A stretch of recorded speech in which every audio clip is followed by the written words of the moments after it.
उर्दू लिखने पढ़ने के सिलसिले में ये पहला पार्ट है।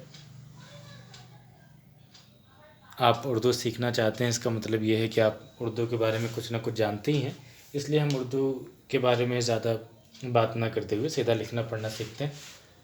हिंदी में जैसे हमारे पास अक्षर होते हैं आ या क, ख, ग। इंग्लिश में होते हैं हमारे पास ABCD, यानी ए इसका नाम हो सकता है और BCD इनके साउंड जैसे ए का अ, बी का ब, सी का स, का डी हो जाता है और डी का ड। उर्दू में भी होता क्या है कि अक्षर के कुछ नाम होते हैं, उनके साउंड थोड़े से अलग होते हैं। तो उर्दू का जो पहला अक्षर है वो हम उसको ऐसे बनाते हैं सीधी लकीर, यानी अलिफ। इस लेटर को हम कहते हैं अलिफ। अलिफ का मतलब क्या हुआ? अ। जिस तरीके से इंग्लिश में ए है और इसका साउंड अ, इसी तरीके से ये लेटर क्या होता है? अलिफ होता है। और अलिफ का साउंड क्या है? इसका साउंड है अ। अब इसको बनाना कैसे? सीधा सिंपल एक लकीर है, यानी आपके कॉपी में जैसे 2 लाइन होंगी, आपको इसकी आधी ऊंचाई के बराबर ये थोड़ा सा ऊपर एक सीधी लकीर खींच देनी है। इसे हम कहते हैं अलिफ यानी अ। और आप ये ना करें कि इसको बहुत छोटा बना दें या बहुत बड़ा बना दें, यानी ये दोनों तरीके गलत हैं। ये ठीक है, थोड़ा बहुत ऊपर नीचे चलता है। अब दूसरा जो अक्षर है उसे हम कहते हैं बे। बे का मतलब हुआ ब। जैसे इंग्लिश में बी यानी ब, वैसे ही इस अक्षर का नाम है बे और इसका साउंड क्या है? ब। अब इसको बनाना कैसे? इसकी शेप अगर आप देखें तो नाव जैसी या बोट जैसी है और इसके बीचों बीच एक नुक्ता, बिंदी, डॉट, कुछ भी आप कहें वो लगा होता है। तो इसकी ऊंचाई होती है अलिफ की आधी। ठीक, और ये हो गया बे यानी ब। अब इससे ही मिलता जुलता एक और अक्षर है जिसे हम कहते हैं पे। इसमें नीचे बस 3 नुक्ते लगे होते हैं, यही फ़र्क है। पे यानी प। और एक और अक्षर है जिसे हम कहते हैं ते। इसमें क्या होता है कि ऊपर 2 नुक्ते लगे होते हैं, ये ते मतलब हुआ त। अब हिंदी में अगर मान लीजिए हमें लिखना होता है कुछ, तो हम क्या करते हैं? जैसे हमने लिखा अ और इसके आगे मैंने लिख दिया ब, तो क्या बन गया अब। यानी रीडिंग डायरेक्शन क्या है? लेफ्ट टू राइट है, लिखा भी लेफ्ट टू राइट जाता है।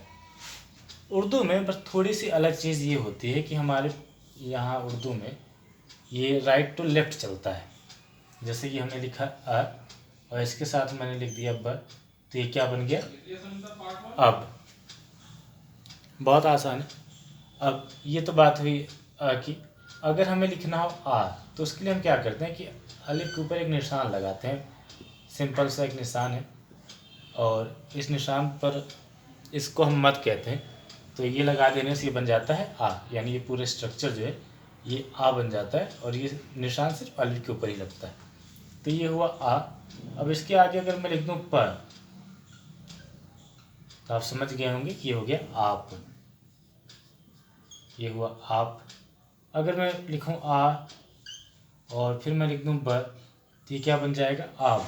आब मतलब होता है पानी। जैसे आपने लोगों को कहते हुए सुना होगा कि शहर की आबो हवा ख़राब है, इसका मतलब कि शहर में पानी और हवा ख़राब है। तो आप ये हुआ।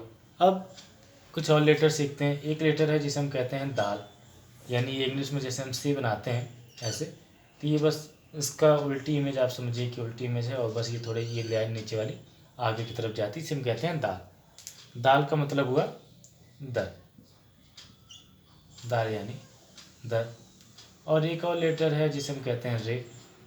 रे और दाल में क्या फ़र्क है कि जैसे दाल में आपको एक कर्व दिखता है यहाँ पर, जबकि रे में आपको ये कर्व नहीं दिखता है।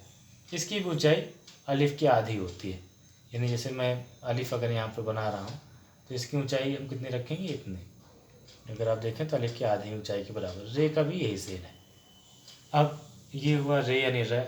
अब रे से ही मिलता जुलता एक लेटर है जिसे हम कहते हैं जे, यानी बिल्कुल रे जैसा ही है, बस इसके ऊपर एक डॉट लगा होता है जिससे ये बन जाता है जे। जे यानी ज, यानी इसको हम इंग्लिश में डिनोट करें तो जेड।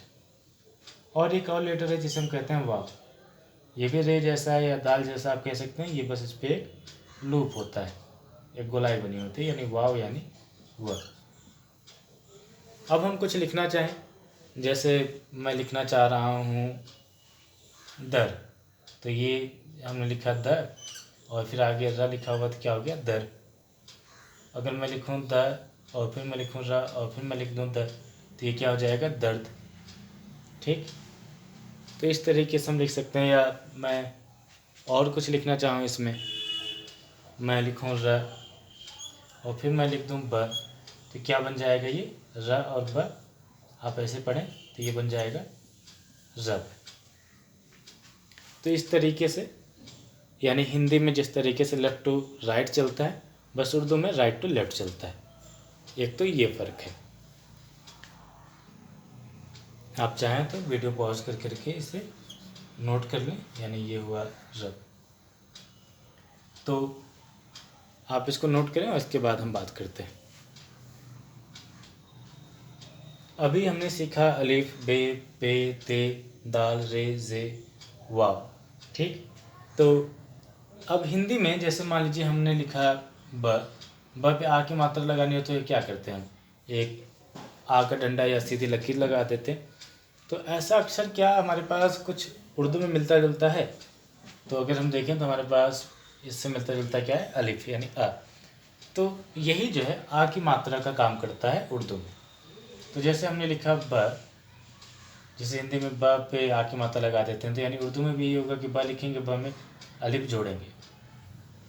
हिंदी में तो बड़ा आसान है, लेकिन उर्दू में थोड़ी सी अलग चीज़ क्या होती है कि अक्षर आपस में घुल मिल जाते हैं। घुलने मिलने का मतलब ये है कि अक्षर आधा लिखा जाता है, यानी इसको हम आधा जैसे डिवाइड कर दें तो ये हुआ ब आधा। अगर मैं डॉट डॉट करूँ तो आपको कंप्लीट शेप नज़र आएगा, लेकिन हमें सिर्फ इसका शॉर्ट फॉर्म ही चाहिए। तो ये हुआ ब का आधा रूप, और फिर इसको हमें अलिफ के साथ जोड़ देना है। तो ये हुआ ब। अगर इसके साथ में अलिफ को जोड़ूँ तो यानी अगर मैं दूसरे रंग से दिखाऊँ तो ये इस तरीके से हो जाएगा बा। ठीक, तो ये हुआ ब के साथ जोड़ा हमने। अब यही सेम चीज़ अगर मैं इसको प बना दूँ, यानी प के साथ जोड़ूँ, तो प के साथ भी ये सेम रिएक्ट करेगी। यानी जैसा कि आप देख रहे हैं कि दोनों एक ही तरीके से दिखते हैं, तो हम ये कह सकते हैं कि एक ही फैमिली के हैं या एक ही ग्रुप के हैं। तो अगर एक ही ग्रुप के लेटर होते हैं तो एक ही तरीके से बिहेव भी करते हैं। अमिताभ बच्चन का एक डायलॉग है कि परंपरा, प्रतिष्ठा, अनुशासन, यानी एक ही फैमिली के हैं तो एक ही नियम कानून मानेंगे, ये नहीं कि कोई अलग तरीके से चल रहा है। तो उर्दू में कुछ ऐसा होता है। तो यानी पा को अगर हम आधा लिखें तो ये हुआ पा का आधा रूप। ठीक, यानी वो जो बोट जैसे शेप है उसको आधा बनाएंगे, उसके नीचे 3 नुक्ते, और इसी में हम जोड़ देंगे अलिफ को। तो ये क्या बन जाएगा, ये बन जाएगा पा, और ये तो ऊपर है बा। अब यही सेम चीज़ ता के साथ भी होगी। जैसे अगर हम ता के साथ जोड़ें इसको, ठीक, तो ता के साथ अगर मान लीजिए हम इसको जोड़ते हैं तो पहले हम लिखते हैं ता को पूरा, ठीक, और अलिफ के साथ जोड़ रहे हैं हम इसको। ये हुआ ता का आधा रूप। ठीक, ये 2 नुक्ते आप देख रहे हैं, ये 2 नुक्ते हैं, और इसको हम अलिफ के साथ जोड़ेंगे। तो ये हुआ ता, आप 2 नुक्ते यहाँ पर लगा सकते हैं इसको, और इसी में अलिफ जोड़ दीजिए, तो ये क्या बन जाएगा ता, यानी ये क्या है ता। हैंड राइटिंग में थोड़ा सा ऐसा हो जाएगा, क्योंकि आप इतना ये जो गैप है ये ज़रूरी नहीं कि आप ऐसा बनाएं, क्योंकि आप कोई मैथमेटिकल डायग्राम थोड़ी बना रहे हैं। तो आप बस ऐसे करें और ऐसे कर देंगे तो ये समझ आ जाता है कि ये पा है और ये बा है। ये हैंड राइटिंग की बात है। ये तो बस समझाने के लिए मैंने आपको बताया कि कैसे जुड़ता है, क्योंकि आप ये शेप देखते हैं, यानी ये ऐसा घुमावदार शेप इसमें भी है, और इसके नीचे 3 नुक्ते और ये अलिफ, तो आपको समझ आ जाता है कि क्या लिखा हुआ है। तो ये बात हुई। अब हम कुछ और अगर इनसे लिखना चाहें या समझना चाहें, जैसे ये हम लिखते हैं यहाँ पर बाबा, तो हमने लिखा ब का आधा रूप आ की मात्रा जोड़ी, फिर हमने लिखा ब पे आ की मात्रा जोड़ी तो हो गया बाबा। जब मैं लिखूँ पापा तो मैं लिखूँगा पा, फिर मैं लिखूँगा पा, तो क्या बन जाएगा पापा। तो इसी तरीके से हम लिख सकते हैं। जैसे या फिर मैं लिखना चाहूँ बात, तो मैं लिखूँगा बा और फिर मैं लिख दूँगा त, तो क्या बन जाएगा बात। यानी सिंपल वही सब चीज़ें हैं, बस आ की मात्रा जब जुड़ती है तो लेटर से, तो वो जो लेटर है वो आधा हो जाता है। अब हमने ये देखा है, तो अब हम इसको बाकी लेटर के साथ जोड़ते हैं, जैसे दाल के साथ, रे के साथ, जे के साथ। दाल यानी द, तो ये तो हुआ द, इसके साथ जोड़ेंगे। ये हुआ रे, इसके साथ जोड़ेंगे। वाव के साथ, और ये जे, रे के साथ, वाव के साथ, जे के साथ। तो अब जैसा कि अभी कोविड चल रहा है तो ज़रूरी नहीं कि हर कोई घुले मिले, ठीक। कुछ लोग मिलना जुलना पसंद नहीं करते हैं, तो ये समझिए कि दाल का नेचर ऐसा ही है कि ये किसी से जुड़ना पसंद नहीं करता है। यानी हम दाल लिखेंगे और अलिफ को इसके साथ कनेक्ट ना करेंगे, कनेक्ट नहीं कर करके हम इसके ऊपर ऐसे लगा देंगे। यानी द लिखा हमने, अलिफ को ऐसे दूर नहीं लिखेंगे, यानी ये जो द की बॉडी है या द का जो शेप है इसके ऊपर ही हम लगा देंगे। तो ये क्या बन जाएगा, दाल। यही सेम चीज़ होगी रे के साथ भी, क्योंकि इसका भी शेप मिलता जुलता है, तो वही है कि ये इसका फैमिली मेम्बर ही हुआ या फिर रिलेटिव होगा, तो ये भी वही सेम पैटर्न फॉलो करता है। तो ये हुआ रा।